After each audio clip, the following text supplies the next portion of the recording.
परमपिता परमात्मा आपको नमस्कार है। नमस्कार करती हूँ मैं आप सभी महान आत्माओं का। आज परमात्म योग की इस योग कक्षा में मैं आपको योग के दूसरे चरण में मैंने जिस योग को चर्चा का विषय बनाया है वो योग है महर्षि वशिष्ठ द्वारा भगवान श्री राम को दी गई योग की शिक्षा। आपको याद होगा मैंने योग के प्रथम चरण में उस योग को महत्व दिया था जो भगवान शिव ने भगवान श्री राम को दिया। आज ये दूसरा चरण है। महर्षि वशिष्ठ ने भगवान श्री राम को जो योग का उपदेश किया था वह सभी योग शास्त्रों में अद्वितीय है। उसका संग्रह महर्षि वाल्मीकि ने महारामायण में किया है जो आज योगा वशिष्ठ के नाम से प्रसिद्ध है। वैसे इस ग्रंथ में आघोपांत योग ज्ञान के सभी अंगों पर विस्तार से प्रकाश डाला गया है और अत्यंत सूक्ष्म विचार भी इस पर हुआ है, किंतु उपशम प्रकरण में योग की विशेष बातों का वर्णन किया गया है। योग ज्ञान के संबंध में अत्यंत महत्वपूर्ण तथा साधकों के लिए विशेष उपादेय होने की वजह से स्वयं आचार्य मधुसूदन सरस्वती ने श्रीमद् भागवत गीता की गूढ़ार्थ दीपिका टीका में और कुछ अन्य टीकाओं में भी अत्यंत श्रद्धा से इन स्थलों का उल्लेख किया गया है। तो आज हम चर्चा करते हैं उस योग ज्ञान की जो बहुत महत्वपूर्ण है। यहाँ पर श्री वशिष्ठ जी कहते हैं, हे रघुनंदन, जब तक मन विलीन नहीं होता तब तक वासना का सर्वथा विनाश नहीं होता। जब तक वासना विनिष्ट नहीं होती तब तक चित्त शांत नहीं होता। जब तक परमात्मा के तत्व का यथार्थ ज्ञान नहीं होता तब तक चित्त को शांति कहाँ, और जब तक चित्त की शांति नहीं होती तब तक परमात्मा के तत्व का यथार्थ ज्ञान नहीं होता। जब तक वासना का सर्वथा नाश नहीं होगा तब तक तत्व ज्ञान कहाँ से होगा, और जब तक तत्व ज्ञान नहीं होता तब तक वासना का सर्वथा विनाश नहीं होगा। मैं यहाँ पर कुछ स्पष्ट कर देती हूँ कि यहाँ पर बातों को घुमाकर कहा गया है, लेकिन जो बिल्कुल सरल है वो ये है कि यहाँ पर 3 बातों पर विशेष बल दिया गया है। पहला, परमात्मा का यथार्थ ज्ञान। दूसरा, मनोनाश। और तीसरा, वासना का क्षय अर्थात वासना का अंत। यहाँ पर वशिष्ठ जी कहते हैं कि ये दुसाध्य तो हैं किंतु असाध्य नहीं है। विशेष प्रयत्न करने से ये तीनों कार्य सिद्ध हो सकते हैं। हे श्री राम, विवेक से युक्त पौरुष और प्रयत्न से भोग इच्छा का दूर से ही परित्याग करके इन तीनों का अवलंबन करना चाहिए, और यदि उपर्युक्त तीनों उपायों का एक साथ प्रयत्न पूर्वक भली प्रकार अभ्यास ना किया जाए तो सैकड़ों वर्ष तक भी परम पद की प्राप्ति संभव नहीं है। किंतु महाबुद्धिमान श्री राम वासना क्षय, परमात्मा का यथार्थ ज्ञान और मनोनाश, इन तीनों का एक साथ दीर्घ काल तक प्रयत्न पूर्वक अभ्यास किया जाए तो ये परम पद रूप फल देते हैं। हे श्री राम, यह संसार की स्थिति सैकड़ों जन्म जन्मांतरों से मनुष्यों के द्वारा अभ्यस्त है।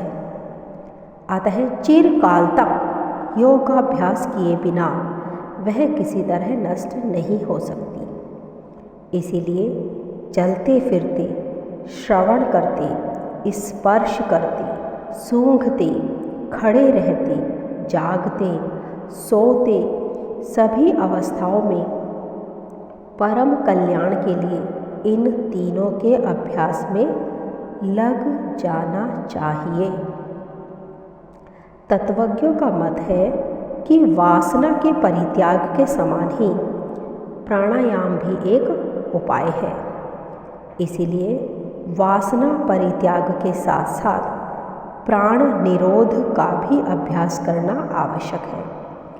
चिरकाल तक प्राणायाम के अभ्यास से योगाभ्यास में कुशल गुरु द्वारा बताई गई युक्ति से स्वस्तिक आदि आसनों की सिद्धि से और उचित भोजन से प्राण स्पंदन का निरोध हो जाता है।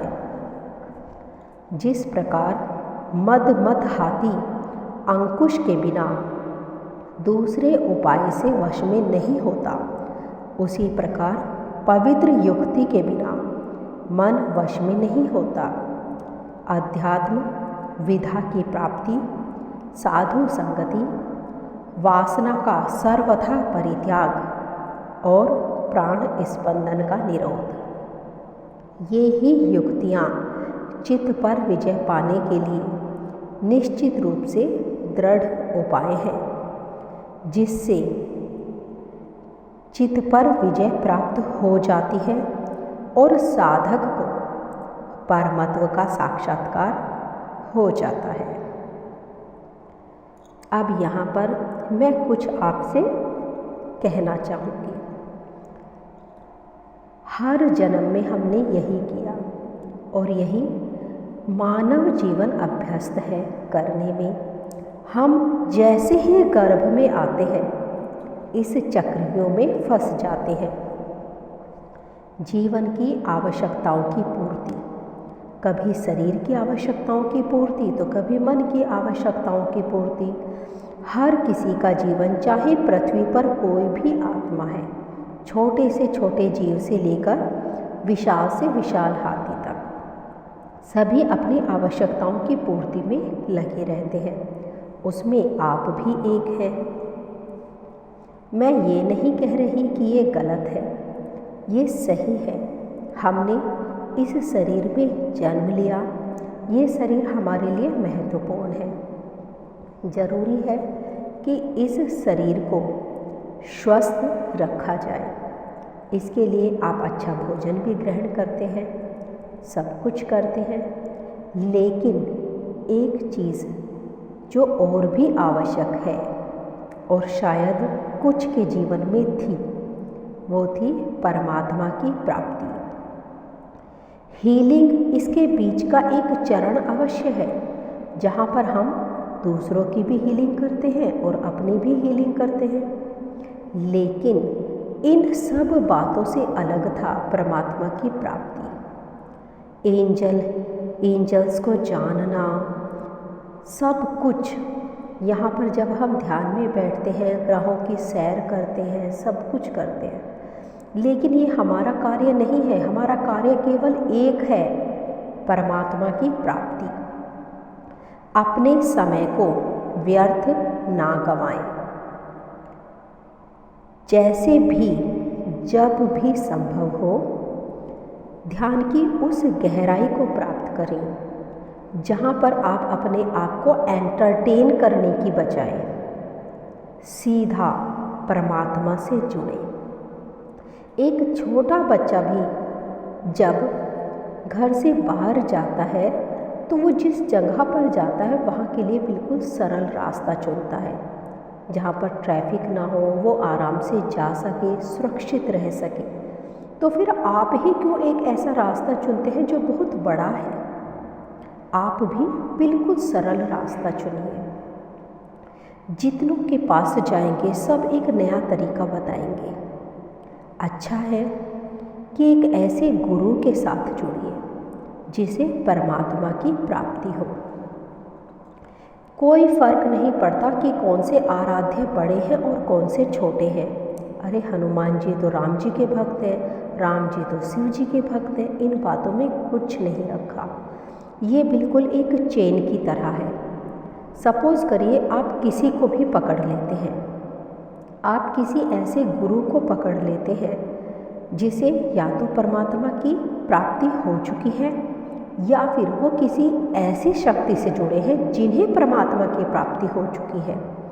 उदाहरण के तौर पर यदि आप किसी ऐसे गुरु को चुन लेते हैं जो हनुमान जी के भक्त हैं, देखिए केवल शब्दों से काम नहीं चलेगा कि वो हनुमान जी की बहुत बातें करते हैं या गेरू वस्त्र धारण करते हैं, बड़ा सा टीका लगा लेते हैं, उन्हें ही हनुमान जी की प्राप्ति है। नहीं, वास्तविकता में उन्हें हनुमान जी की प्राप्ति है या नहीं है। अब आप यदि उन गुरु से जुड़ जाते हैं तो क्या होगा, ये एक चेन की तरह वर्क करेगा। आपने गुरु से जुड़ गए, गुरु हनुमान जी से जुड़े हैं, हनुमान जी राम जी से जुड़े हैं, राम जी शिव जी से जुड़े हैं और शिव जी परमात्मा से जुड़े हैं, तो आप ऑटोमेटिकली परमात्मा तक पहुंच जाएंगे।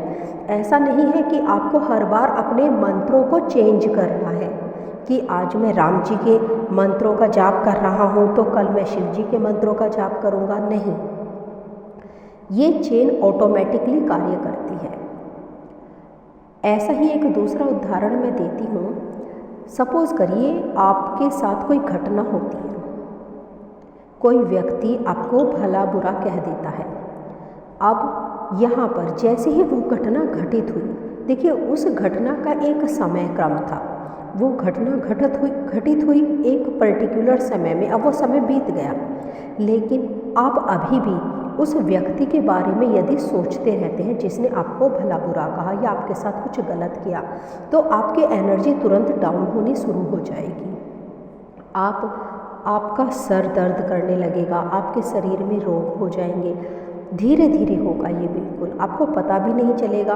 1-2 दिन तक, 3 दिन तक आप उस समस्या के बारे में सोचते रहेंगे, उस व्यक्ति के बारे में सोचते रहेंगे और आपकी एनर्जी डाउन होती चली जाएगी। अब 3 दिन के बाद आप धीरे धीरे उस टाइम को भूल गए हैं, लेकिन वो आपके अनकॉन्शियस माइंड में चलनी अब शुरू हो गई है। आपकी ऊर्जा डाउन होनी शुरू हुई।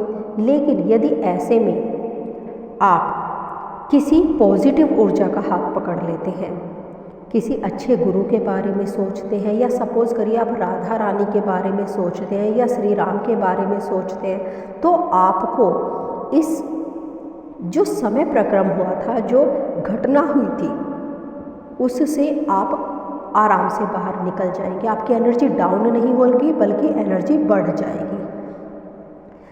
तो ये हुआ कैसे? आपने सपोज करिए किसी यदि ऐसे व्यक्ति का नाम लेना या उसके बारे में सोचना शुरू कर दिया जो नेगेटिव है, तो आपकी ऊर्जा नीचे चली जाएगी।